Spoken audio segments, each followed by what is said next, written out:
मेरी आवाज आ रही क्या? ब्रदर आ रहा है। मैं आज परमेश्वर के वचन से आज हम देखेंगे, जिस प्रकार हम अब तक हम सीखते आए हैं, लेकिन आज हम कुछ परमेश्वर के वचन से हम सीखेंगे कि कलीसिया का उद्देश्य क्या है और कलीसिया का लक्ष्य क्या होना चाहिए। तो आज हमारे साथ आप लोग निकाल लीजिए प्रेरितों की किताब और उसका दूसरा अध्याय।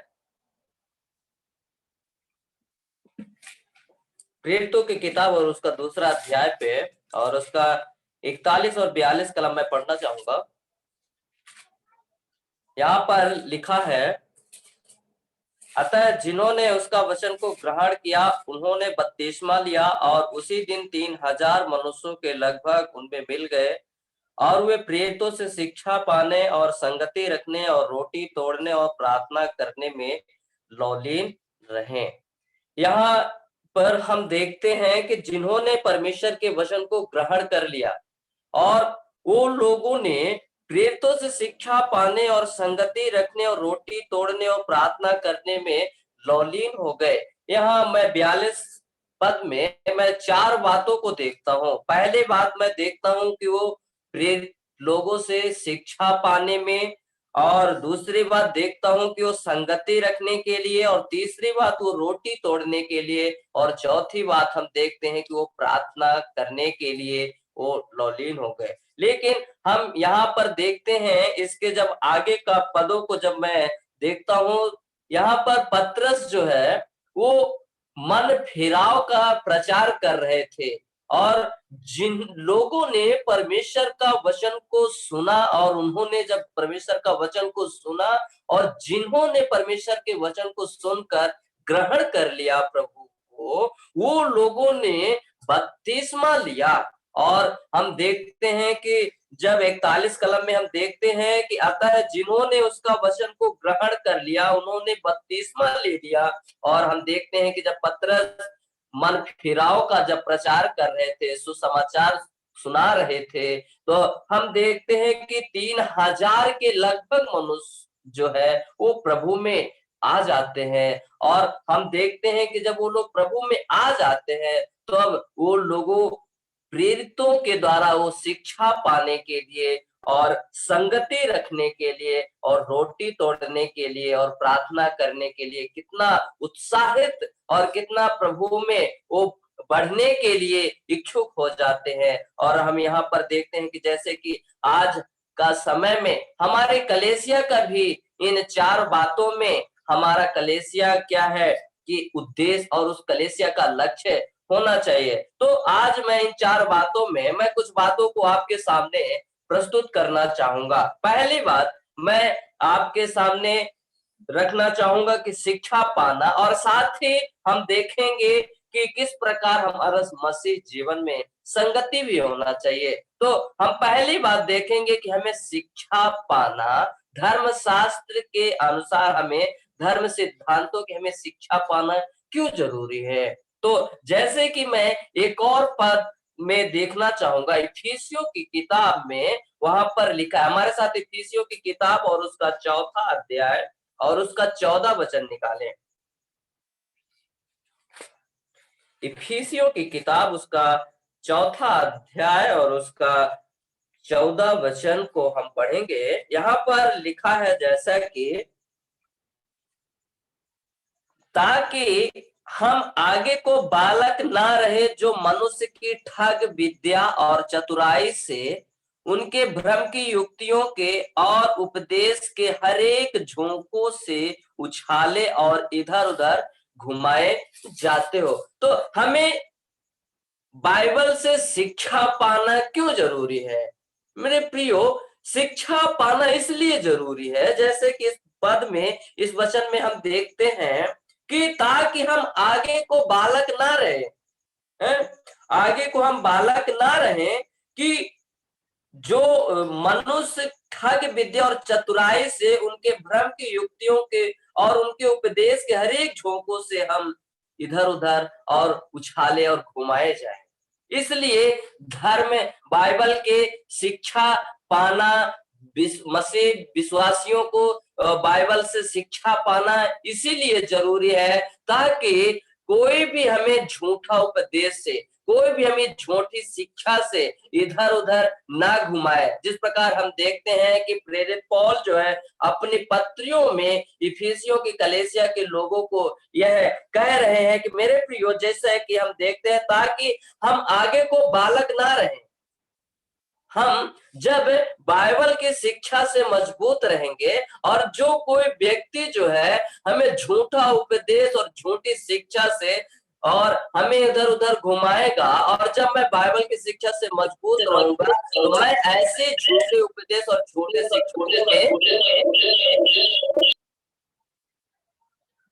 शिक्षकों में मैं ना पढ़ूंगा। तो यहाँ पर और कुछ बातों को जैसा कि मैं देखता हूं कि हमें क्यों शिक्षा पाना जरूरी है, जैसे कि मैं रोमियो की किताब में ही देखता हूं। हमारे साथ रोमियो की किताब उसका 16वां अध्याय और उसका 17 और 18 कलम जब पढ़ेंगे वहां पर लिखा है, हमारे साथ निकालिए रोमियो की किताब 16 और उसका 17 और 18 कलम।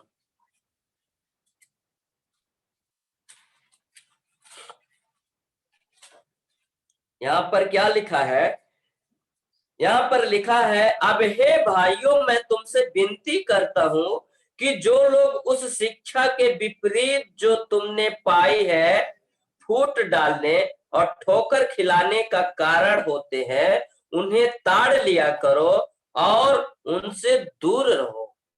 मेरे प्रियो, जैसा कि हम देखते हैं यहाँ पर भी प्रेरित पौल जो है अपनी पत्रियों में बता रहे हैं कि अब हे भाइयों मैं तुमसे विनती करता हूं। हम देखते हैं कि प्रेरित पौल जो है रोमन की कलीसिया और वहां के लोगों को आखिरी निर्देश दे रहे हैं और इस बात में उनको चिता रहे हैं कि हे मेरे प्रियो, हे भाइयों, मैं तुमसे विनती करता हूं कि जो लोग उस शिक्षा के विपरीत जो मैंने तुमको दी है और जो तुमने पाई है और जो फूट डालने और ठोकर खिलाने के कारण होते हैं, उन्हें ताड़ लिया करो, उन्हें ताड़ लिया करो और उन्हें परख लिया करो और तुम उनसे दूर रहो।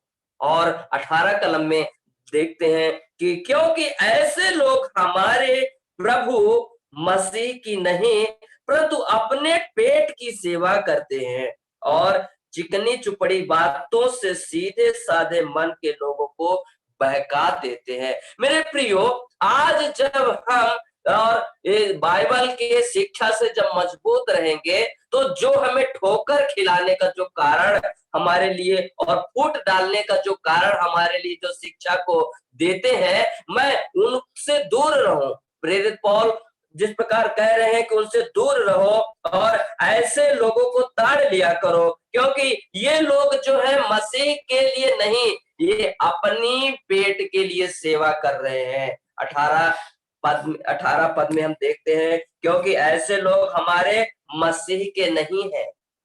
और ये हम कैसे समझ सकते हैं? जब हम बाइबल के शिक्षा से मजबूत रहेंगे तब ऐसे लोगों को हम पकड़ सकते हैं, ऐसे लोगों को तभी हम परख सकते हैं। और हम देखते हैं कि वो भी चिकनी चुपड़ी बातें, मीठी मीठी बातें करके आप और हमें क्या करेंगे? ठोकर खिलाने का कारण और हमें मसीह जो विरोधी और जो मसीह विरोधाभासा जो होगा वो हमारे लिए एक वो कारण हो जाएंगे। और जब हम उनके ऐसी बातों में आ जाऊंगा, हमारा जीवन मसीह से दूर हो जाएगा। ये इसलिए मेरे प्रियो, हमें बाइबल से शिक्षा पाना इसीलिए जरूरी है ताकि हमें कोई भी हमें परमेश्वर के प्रेम से अलग ना कर सके। इसलिए हम किसी के ठग विद्या और उसके चाल चलन में हम इधर उधर घुमाए ना जाए, इसीलिए हम आगे को बालक ना रहे। इसलिए हमें धर्म सिद्धांत की शिक्षा को पाना बहुत ही जरूरी बात है। और हम देखते हैं जैसे कि संगति रखना क्यों जरूरी है, इसी और हम देखते हैं रोमियो की किताब और उसका 12वां अध्याय उसका 10वां कलम को जब हम पढ़ेंगे रोमियो 12 और उसका 10वां कलम में हम जब पढ़ेंगे, हम वहां पर देखते हैं कि भाईचारे के प्रेम से एक दूसरे से स्नेह रखो। हमें संगति रखने का मतलब है कि हम भाईचारे के प्रेम से एक दूसरे के साथ स्नेह रखें और परस्पर आदर करने में एक दूसरे से बढ़ चलो।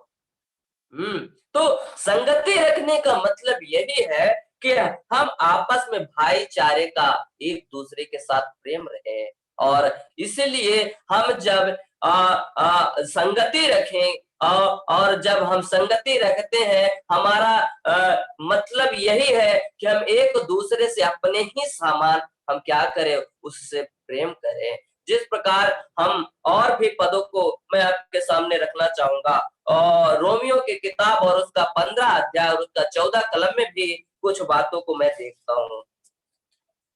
वहां पर देखते हैं कि लिखा है, रोमियो 15 और उसका 14 पद में लिखा है, हे मेरे भाइयों, मैं स्वयं तुम्हारे विषय में निश्चय जानता हूं कि तुम भी आप ही भलाई से भरे हो और स्त्री जान से भरपूर हो, एक दूसरे को चिता सकते हो। संगति रखना इसलिए जरूरी है, प्रेरित पौल जैसे कि यहाँ पे कह रहे हैं कि हे मेरे भाइयों, मैं स्वयं तुम्हारे विषय में जानता हूं। प्रेरित पौल जो है वो उस कलेसिया को संबोधित करते हुए इस बात में उनको कह रहे हैं कि हे मेरे प्रियो, मैं तुम्हें तो और तुम्हारे विषय में निश्चय जानता हूं कि तुम आप ही भलाई से भरे और स्त्री जान से भरपूर हो, और तुम क्या हो कि भरपूर हो और एक दूसरे को चिता सकते हो।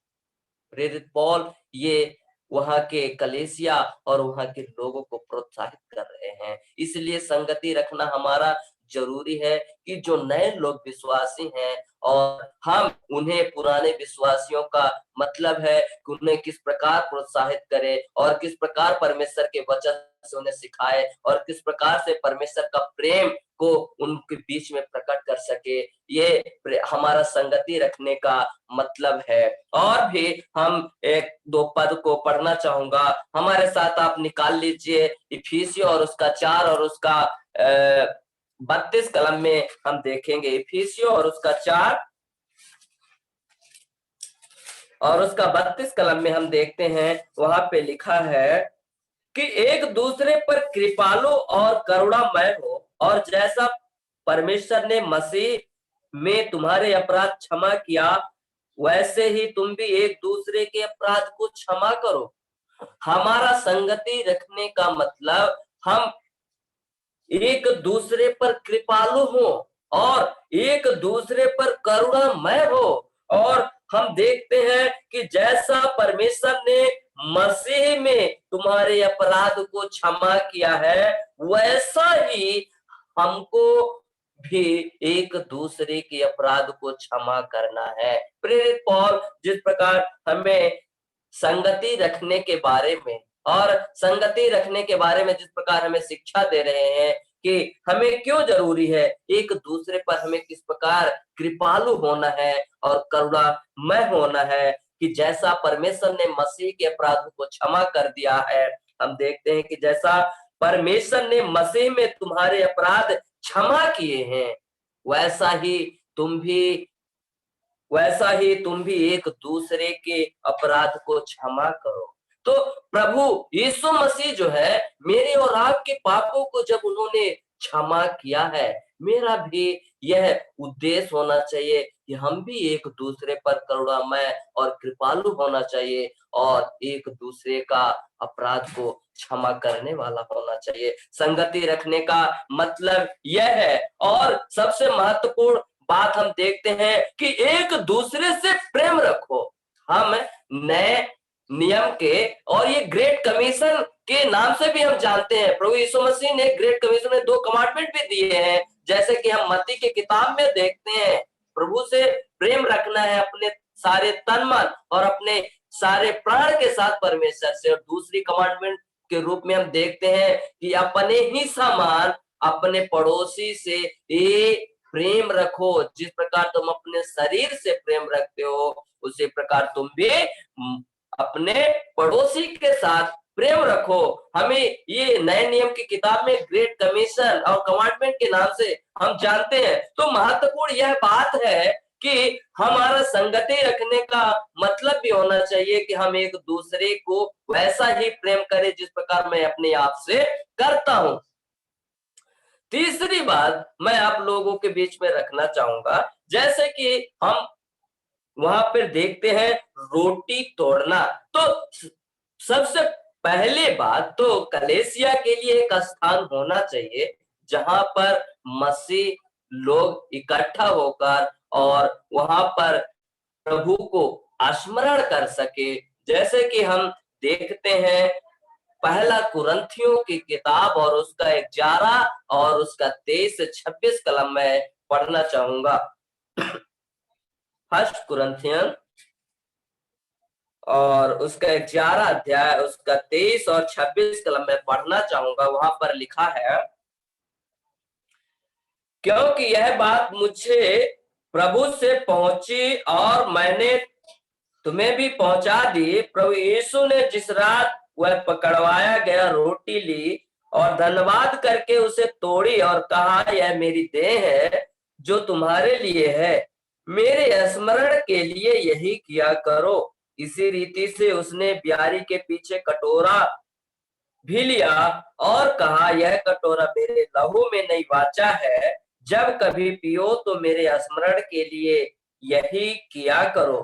क्योंकि जब कभी तुम यह रोटी खाते और इस कटोरे में से पीते हो तो प्रभु की मृत्यु को जब तक वह आ न जाए प्रचार करते हो।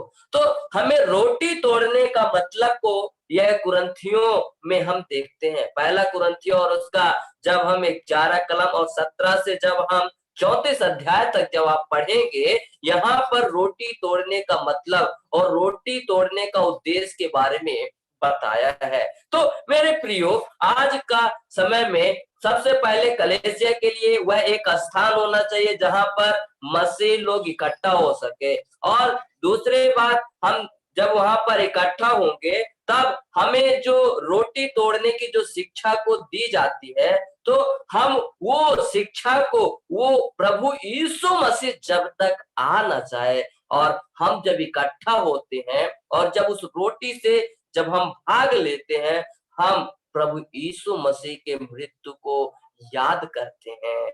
और रोटी तोड़ने का मतलब होता है कि हम हमारे लिए जो प्रभु यीशु मसीह ने उस कलवरी के क्रूस पर मेरे और आपके पापों के लिए लहू बहाया था, रोटी तोड़ने का मतलब ये है कि हम जब उससे खाते हैं और उससे पीते हैं तो प्रभु यीशु मसीह को स्मरण वो याद दिलाता है कि प्रभु यीशु मसीह ने निष्कलंक होकर मेरे और आपके पापों के लिए उन्होंने लहू को बहाया है। मेरे प्रियो, रोटी तोड़ने का उद्देश्य यही है कि हम जब उसमें से भाग लेते हैं तब हमारे लिए मसीह ने जो हमारे पापों को क्षमा के लिए और जो मसीह जो निष्पाप था वो मेरे और आपके लिए पापी बना, और हम वह तब तक करते रहेंगे जिस प्रकार हमें वहां पे दिया गया है कि जब तक वह आ न जाए तब तक हमें इसी रीति से उसका प्रचार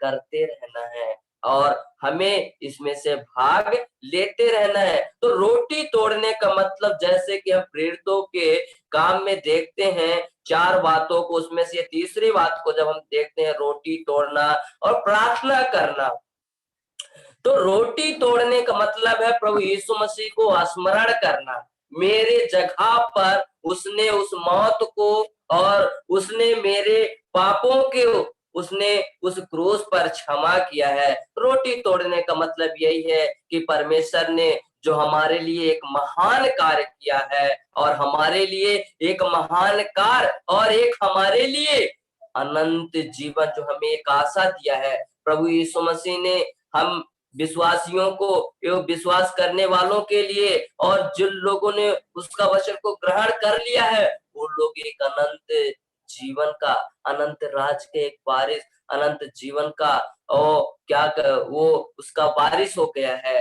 और हम विश्वासी लोग लोगों का ये उद्देश्य है कि प्रभु आशा है कि प्रभु यीशु मसीह जब आएगा हमें वो अपने पास लेके जाएगा। जैसे कि यूहन्ना की किताब में हम देखते हैं कि वो हमारे लिए एक जगह को तैयार करने गया है। अभी वो आएगा तो हम लोगों को उठा के लेके जाएगा, क्योंकि उसने कहा है जहां मैं रहूं वहां मेरे लोग भी रहें। और चौथी बात, प्रार्थना करना। और प्रार्थना करना क्यों जरूरी है ये, और प्रार्थना करना क्यों हमारे लिए महत्वपूर्ण है, क्योंकि हम प्रभु यीशु मसीह के भी जीवन से सीख सकते हैं कि प्रार्थना का शिक्षा और प्रार्थना सिखाने के लिए क्यों जरूरी है। कलेसिया का, जैसे कि प्रेरितों के काम में मैंने 4 बातों को देखा। पहली बातों को देखता हूँ शिक्षा, दूसरी संगति, तीसरी रोटी, और चौथी बात हम देखते हैं कि प्रार्थना करने में क्यों वो लोग लौलीन हैं। हम लूका की किताब और उसका 6वां अध्याय प्रभु यीशु मसीह के जीवन से सीखेंगे कि प्रार्थना का जीवन क्यों महत्वपूर्ण का जीवन है। तो लूका की किताब उसका 6वां अध्याय और उसका 12 कलम में हम देखेंगे।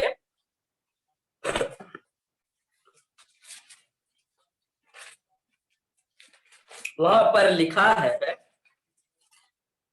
कि उन दिनों में वह पहाड़ों पर प्रार्थना करने गया और परमेश्वर से प्रार्थना करने में सारी रात बिताई।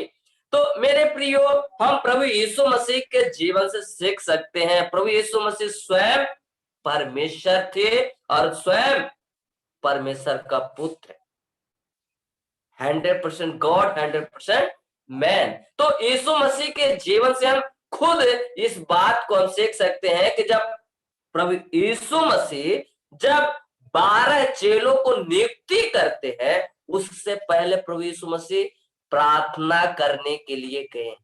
और जैसा कि हम देखते हैं उन दिनों में वह पहाड़ पर प्रार्थना करने गया और परमेश्वर से प्रार्थना करने में सारी रात बिताए। मेरे प्रियो, प्रभु यीशु मसीह स्वयं परमेश्वर थे, उन्हें प्रार्थना करने की क्या जरूरत थी।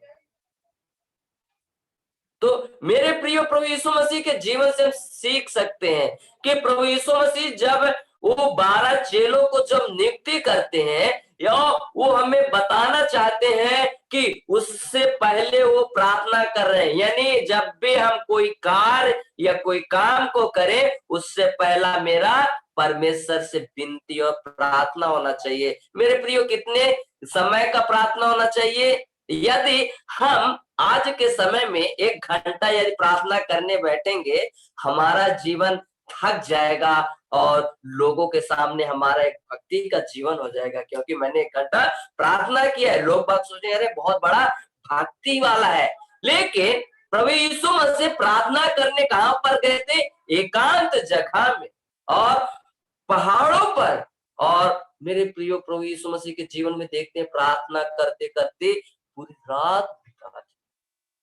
क्या आज के समय में प्रार्थना का जो समय हमारे लिए हमने जो नियुक्ति किया है, क्या मेरा प्रार्थना करते करते क्या कभी मैंने 2 घंटे 4 घंटे लगातार हमने प्रार्थना में बिताया है? हाँ, क्या मैंने अपने फैमिली प्रेयर के साथ तो किया, लेकिन क्या व्यक्तिगत रूप से मैंने कभी एकांत जगह में अपने परमेश्वर से मैंने प्रार्थना किया? जो बातें ऐसे है कि हम अपने ओठों को नहीं खोल सकता, तो वो मैं अपने आत्मिक हृदय से भी प्रार्थना कर सकता हूँ और हम अपने मन में भी प्रार्थना कर सकता हूँ। ऐसा नहीं है कि हम पब्लिक प्लेस में है तो हम प्रार्थना कैसे करें। मेरे प्रियो, हम देखते हैं कि हर एक प्रकार की आत्माओं में होकर आप प्रार्थना कर सकते हैं।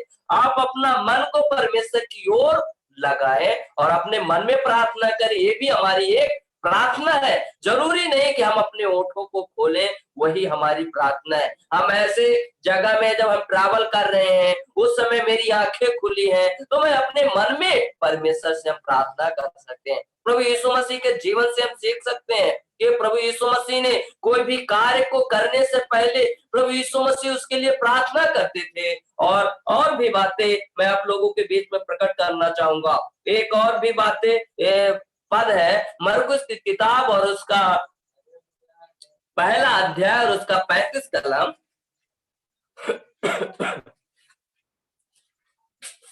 मरकुस पहला और उसका 35 पद में देखते हैं, वहां पे लिखा है कि वो भोर को दिन निकलने से बहुत पहले वह उठ कर निकला और एक जंगली स्थान में गया और प्रार्थना करने लगा। कौन? प्रभु यीशु मसीह भोर को, और भोर को जैसे कि हम देख रहे हैं भोर का दिन, और निकलने से बहुत पहले प्रभु यीशु मसीह एक जंगली स्थान पर जाते हैं और प्रार्थना करने लग जाते हैं। क्या हम अपने जीवन में, क्या मेरा भी जीवन इसी प्रकार है? सुबह जब मैं अपने बिस्तर से उठता हूं, क्या हम प्रभु को धन्यवाद देते हैं? प्रभु, हम आपका धन्यवाद देते हैं, सुंदर दिन हमारे जीवन में एक और सुबह दिया है कि हम इस प्रकार जीवित होकर इस दिन को देखने को पाया है। इसके लिए प्रभु मैं आपका धन्यवाद देता हूँ। क्या मैं अपने बिस्तर पे उठने से पहले मैं ऐसा परमेश्वर का धन्यवाद देते हैं? हमारे लिए वो बहुत बड़ी सौभाग्य की बात है जब हमारे जीवन में एक दिन जोड़ा जाता है। हमारे लिए वो बड़ी एक सौभाग्य की बात होती है, क्योंकि हम देखते हैं कि दिन प्रतिदिन ऐसे बहुत से लोग हैं जो सो जाते हैं, लेकिन हमें जब एक दिन हमारे जीवन में मिलता है देखने के लिए, हम उसमें परमेश्वर का धन्यवादित हो। आज हम जब कलेसिया में इस प्रकार इकट्ठा नहीं हो पा रहे हैं, लेकिन हमारे लिए एक सौभाग्य की बात है जो हमें जूम के द्वारा ये जो प्लेटफॉर्म मिला है, आज हम मसीही इस प्लेटफॉर्म के जरिए एक मन होकर हम अपने प्रभु को धन्यवाद दे सकते हैं। मोबाइल और ये जो इंटरनेट का जो जरिया है, हमें इस बात के लिए भी परमेश्वर को धन्यवाद देना चाहिए कि हम एक मन होकर और हम परमेश्वर के वचन को सीख रहे हैं, और हम परमेश्वर के वचन पे और शिक्षा लेने के लिए और मसीह में संगति रखने के लिए किस प्रकार हम इकट्ठा हो रहे, इस बात के लिए भी हम धन्यवाद दें। क्यों? हम जब मेरे और आपको जब एक सप्ताह प्रभु यीशु मसीह की अनुग्रह से भले और चंगे हैं और हमारे जीवन में कोई उपकार हो या ना हो, लेकिन प्रभु यीशु मसीह जब पिछला सप्ताह से लेकर हमें जब सुरक्षित रखा है, इस बात के लिए हमारे जीवन में धन्यवाद देने के लिए परमेश्वर को है। मैं अपने जीवन में परमेश्वर को धन्यवाद देना ना भूले। जिस प्रकार हम देखते हैं कि वो पुराने नियम की किताबों में व्यवस्था विवरण मूसा जो बताया है कि हे इस्राएलियों, तुम्हारा परमेश्वर अब इसके लिए सिवा और क्या चाहता है, तुम उसका धन्यवाद करो, उसका भय को मानो, उसके साथ संगति रखो और पूरे सारे मन के साथ उससे प्रेम रखो। तो हमारे जीवन में हम देखते हैं कि प्रभु यीशु मसीह प्रार्थना करने का जो जीवन था, वो भोर को उठकर और जंगल में जाते थे, एकांत जगह में जाते थे। क्या आज हमारे कलेसिया में और हमारे कलेसिया का जो विश्वासी भाई बहन है, आज हम जब परमेश्वर को हम धन्यवाद देने के लिए शर्माते हैं, उसी प्रकार हमारा प्रभु भी है, हमें आशीष देने के लिए शर्माएगा। हम वचन में देखते हैं, जो मेरे पास आने के लिए शर्माएगा, मैं उसे आशीष देने के लिए भी शर्माऊंगा। इसलिए नहीं, क्योंकि जब ही आपको ये अवसर मिला है किस प्रकार हमें परमेश्वर को धन्यवाद देना है, हमें आगे आकर परमेश्वर आपसे क्या चाहता है? कोई बकरे का बलि तो नहीं चाह रहा है, किसी चीज के लिए होम बलि आपसे नहीं मांग रहा है, आपसे कोई चीज ऐसी तो मांग नहीं लिया जो आप दे नहीं सकते हैं। आपसे परमेश्वर यही तो मांगा है, धन्यवाद का बलिदान चढ़ाओ। संडे का दिन इकट्ठा होने का मतलब क्या है? हम वहां पे संडे को इकट्ठा इसलिए होते हैं कि हम परमेश्वर से उस दिन आशीष को मांगने के लिए, इसका उद्देश्य नहीं है।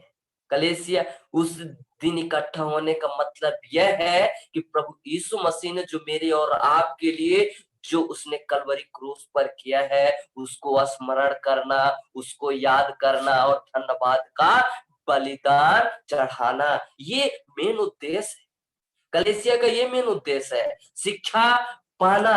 जब हम देखते हैं कि हमें शिक्षा दी जाती है, उसको ध्यान से सुनना, हमें संगति किस प्रकार रखना है, एक दूसरे पर किस प्रकार हमें प्रेम करना है और किस प्रकार हमें एक दूसरे को चिताना है, किस प्रकार हमें एक दूसरे को प्रार्थना के विषय में बताना है।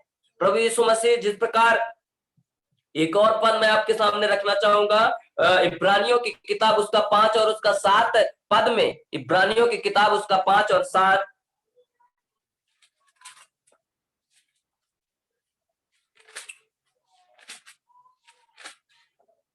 यहां पर हम देखते हैं कि यीशु ने अपनी देह में रहने के दिनों में ऊंचे शब्द से पुकार पुकार कर और आंसू बहा बहा कर उससे जो उसको मृत्यु से बचा सकता था प्रार्थनाएं और विनती की और भक्ति के कारण उसकी सुनी गई।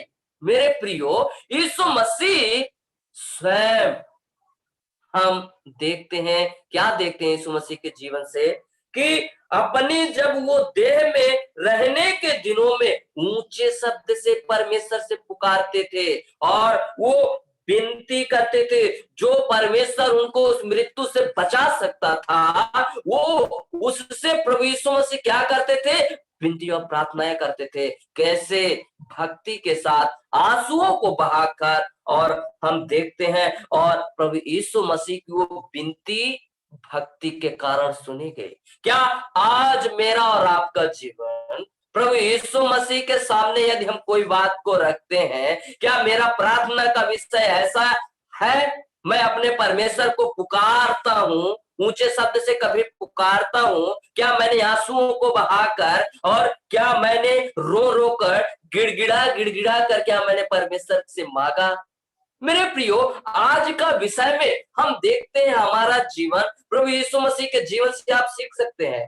प्रभु यीशु मसीह का कैसा प्रार्थना का जीवन था, वो परमेश्वर से विनती करते थे और रोते और गिड़गिड़ाते थे और प्रभु यीशु मसीह का वो जो विनती और प्रार्थना था भक्ति के कारण उसकी सुनी गई। मेरे प्रियो, आज भी हमारा परमेश्वर बहरा नहीं है, मेरा परमेश्वर सुनने वाला परमेश्वर है। मेरा परमेश्वर जो है, हम और आपकी विनती और प्रार्थनाओं को उत्तर देने वाला परमेश्वर है। पर जब हम अपने परमेश्वर के लिए आंसुओं के साथ और गिड़गिड़ा कर जब मैं उसे पुकारूंगा, आज भी हमारी प्रार्थनाओं को उत्तर देने वाला मेरा परमेश्वर है। मेरे प्रियो, एक और लास्ट जो आदेश जो कलीसिया का होना चाहिए, उद्देश्य जो होना चाहिए, 4 बातों को अब तक मैंने सीखा, एक और उद्देश्य को हम सीखेंगे, हमें सुसमाचार का और किस प्रकार फैलाना है। मेरे प्रियो, एक मेन उद्देश्य और ये भी कलीसिया का है कि किस प्रकार प्रभु यीशु मसीह जो उन दिनों में उद्धार का सुसमाचार को सुनाया है, कलीसिया का ये मेन उद्देश्य होना चाहिए कि सुसमाचार को किससे फैलाएं। जैसे कि हम देखते हैं कि मत्ती के किताब में वो मत्ती 28 हम पढ़ना चाहेंगे, मत्ती 28 और उसका 18 से 20 पढ़ेंगे। मत्ती हमारे साथ निकाल लीजिए, मत्ती 28 उसका 18 और 20। हम यहाँ पर देखते हैं कि यीशु ने उनके पास आकर कहा, स्वर्ग और पृथ्वी का सारा अधिकार मुझे दिया गया है, इसलिए तुम जाओ, सब जातियों के लोगों को चेला बनाओ और उन्हें पिता और पुत्र और पवित्र आत्मा के नाम से बपतिस्मा दो और उन्हें सब बातें जो मैंने तुम्हें आज्ञा दी है मानना सिखाओ, और देखो मैं जगत के अंत तक सदा तुम्हारे संग हूं। ये उद्धार का जो सुसमाचार है और जो मैंने शिक्षा को पाया है, और वो तुम जाओ लोगों को सिखाओ।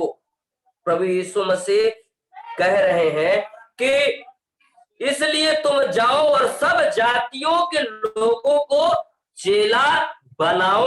और हम देखते हैं उन्हें पिता और पुत्र और पवित्र आत्मा के नाम से बपतिस्मा दो और उन्हें सब बातें जो मैंने तुम्हें आज्ञा दी है मानना सिखाओ, क्योंकि ये सारा अधिकार मुझे दिया गया है। तो यहाँ पर किसका उद्देश्य है? क्या एक पास्टर का उद्देश्य है सुसमाचार को फैलाना, या एक जो परमेश्वर एवेंजलिस्ट का उद्देश्य है ये सुसमाचार को सुनाना? नहीं, ये हम जब इस बात को जान गए हैं, जो हमने जो शिक्षा को पा लिया है और प्रभु यीशु मसीह को सही रीति से जान लिया है, तो कलीसिया में ये मेरा भी उद्देश्य है कि हम भी प्रभु यीशु मसीह का उद्धार का सुसमाचार लोगों को बताएं। ये किसी पास्टर और किसी इवेंजलिस्ट का पर्सनल अधिकार नहीं है, ये कलीसिया के विश्वासी और भाई बहनों का भी अधिकार है कि हम प्रभु यीशु मसीह का उद्धार का सुसमाचार लोगों को बताएं, लोगों को सुनाएं। तो मेन बात ये भी एक कलीसिया के लिए उद्देश्य होना चाहिए, ये भी एक कलीसिया का एक लक्ष्य होना चाहिए कि उद्धार का सुसमाचार यानी शुभ संदेश लोगों को पहुंचाए। और ये हर एक भाई बहनों को, हर एक विश्वासी जनों का ये दिया गया है कि हमने जो शिक्षा पा लिया है लोगों को भी बताए, क्योंकि जैसे कि 20वें कलम में हम देखते हैं और उन्हें सब बातों में जो मैंने तुम्हें आज्ञा दी है मानना सिखाओ। तो कलीसिया में उस बात में हमने जब शिक्षा को पा लिया है, मेरा भी कर्तव्य है कि हम लोगों को सिखाए। एक और पद मैं पढ़ना चाहूंगा, इसके बाद मैं समाप्त करूंगा। पहला पत्र उसका 3:15।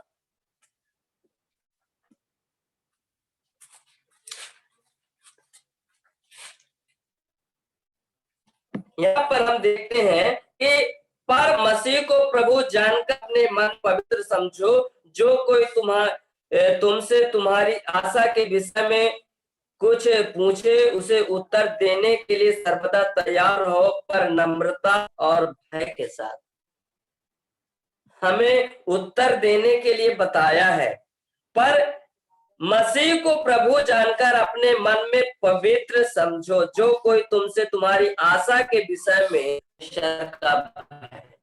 और हमारा नम्रता का जीवन के साथ हमें सब बातों में प्रभु का भय को मानकर और हमेशा हमें तैयार होकर, और हमें जो मिला है कि हम किस प्रकार हर आशा, तुम्हारी आशा के विषय में जो कुछ पूछे उसे उत्तर देने के लिए सर्वदा तैयार। तो हमें हमेशा तैयार रहना है, भय के साथ, नम्रता के साथ। तो प्रभु यीशु मसीह हम सबों को 5 बातों को जो हमने सीखा है, इन 5 बातों को हम सब अपने हृदय में रखकर, एक मन में रखकर इन बातों के विषय में हम आगे बढ़ने के लिए परमेश्वर हम सबों को सहायता और मदद करे। पहली बात, जैसे कि हमने सीखा कि हमें बाइबल से धर्म सिद्धांतों की शिक्षा पाना, और जैसे कि मैंने देख लिया शिक्षा पाना क्यों जरूरी है। और दूसरी बात हमने देखा हमें संगति रखना। तीसरी बात मैंने देखा कि रोटी तोड़ना। चौथी बात मैंने देखा कि हमारा प्रार्थना का जीवन किस प्रकार होना चाहिए। 5वीं बात, हमें उद्धार का सुसमाचार को सुनाना। तो मेन उद्देश्य जो है हमारा सुसमाचार सुनाना, और फिर 4 बातों को वो हमारी कलीसिया में सिखाने के लिए कलीसिया का उद्देश्य है। प्रभु यीशु मसीह बातों के लिए हमें और आपको, सुनने वालों के लिए सबों को आशीष दे। परमेश्वर की बड़े नाम की महिमा हो। धन्यवाद।